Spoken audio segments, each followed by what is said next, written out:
ឃាតកម្មចាក់សម្លាប់ស្ត្រីជនជាតិចិនដែលជាអ្នកគ្រូពេទ្យមួយរូបរួចហើយឃាតករបានរំលោភតាមក្រោយតាមការបញ្ជាក់ពីសមត្ថកិច្ចបានឲ្យដឹងថាមុនពេលកើតហេតុជនសង្ស័យបានដើរចូលទៅក្នុងផ្ទះជនរងគ្រោះរួចយកកំប៉ុងជើងធូបពីជំនាញផ្ទះវាយទៅលើក្បាលជនរងគ្រោះជាច្រើនដងបន្ទាប់មកអូសជនរងគ្រោះទៅខាងក្រោយផ្ទះបាយនិងបានយកកូនកំបិតចាក់ទៅលើជនរងគ្រោះជាច្រើនកំបិត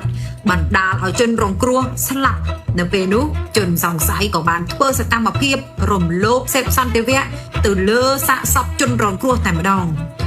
បន្ទាប់ពីធ្វើសកម្មភាពរំលោភរួចរាល់ឃាតកររោគចិត្តក៏បានរត់គេចខ្លួនពីកន្លែងកើតហេតុ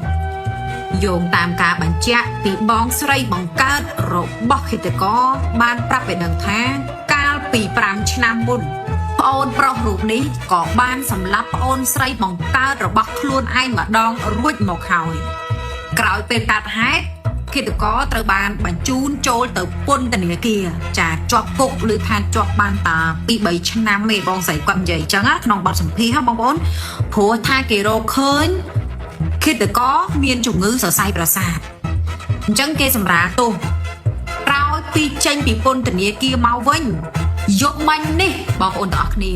ក៏បានទៅសម្លាប់អ្នកគ្រូពេទ្យដែលជាជនជាតិចិនម្នាក់ទៀតសម្លាប់ស្លាប់ហើយបានរំលោភតាមក្រោយបងប្អូនទាំងគ្នាក្រោមហេតុផលថាមនុស្សសរសៃប្រសាទបងស្រីក៏បានយកកណ្ដាស់បញ្ជាក់ពីខាងមន្ទីរពេទ្យមកថាគាត់ពិតជាមានជំងឺសរសៃប្រសាទមែនបងអូនគាត់ណាហើយលេបថ្នាំជាប្រចាំអីចឹងទៅប៉ុន្តែខ្ញុំសួរបងប្អូនជួយខមមិនខ្ញុំតិចមើលអាជំងឺហ្នឹងរបៀបថាវារើឡើងម្ដងដល់ពេលត្រូវឈួតលែងដឹងអីអត់មានសតិត្រូវអត់តពេលលេបថ្នាំជាទៅស្មារតីនឹងណធម្មតាដូចយើងឬក៏មិនបងប្អូនខ្ញុំវាអត់យល់មែនណាព្រោះអីចេះវាសម្លាប់អ្នកគ្រូពេទ្យរំលោភបានសម្រេចហើយចេះបើកឡានរត់គេចខ្លួនទៀតបងប្អូនឬថាឡានហ្នឹងឡានបងស្រីគាត់បង្កើតហើយបងស្រីគាត់ថាមិនដឹងថាទៅយកសោពីគាត់បានពីពេលណាឯពេលណីអញ្ចឹងមានន័យថាវាមានកម្រងបាត់ហើយហ្នឹងវាបានគិតទុកមុនបាត់ហើយហ្នឹងឧទាហរណ៍ថាបងស្រីគាត់ផ្លេចខ្លួនគាត់ទុកសោឡាននៅណាប្រហែលអីចឹងទៅមានលួចសោឡានទុកជាស្រេចបាត់ហើយវាដឹងថាវាត្រូវស្លាប់ហើយមលោភហើយវាត្រូវបើកឡានគេចខ្លួនទៀតណាវាដឹងអញ្ចឹងទៀតណាប៉ុន្តែគាត់ថាពេលដែលបើកឡានហ្នឹងក៏វាបុករះចូលទៅក្នុងផ្ទះជាប្រវត្តិចឹងទៅចាហើយក្រោយមកសមត្ថកិច្ចក៏ខាត់ខ្លួនវាបាន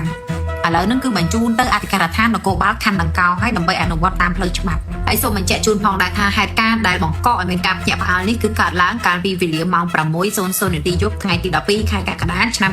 2026នៅតាមបណ្ដោយផ្លូវជាតិលេខ2ក្នុងសង្កាត់ព្រែកកំពឺខណ្ឌដង្កោរាជធានីភ្នំពេញ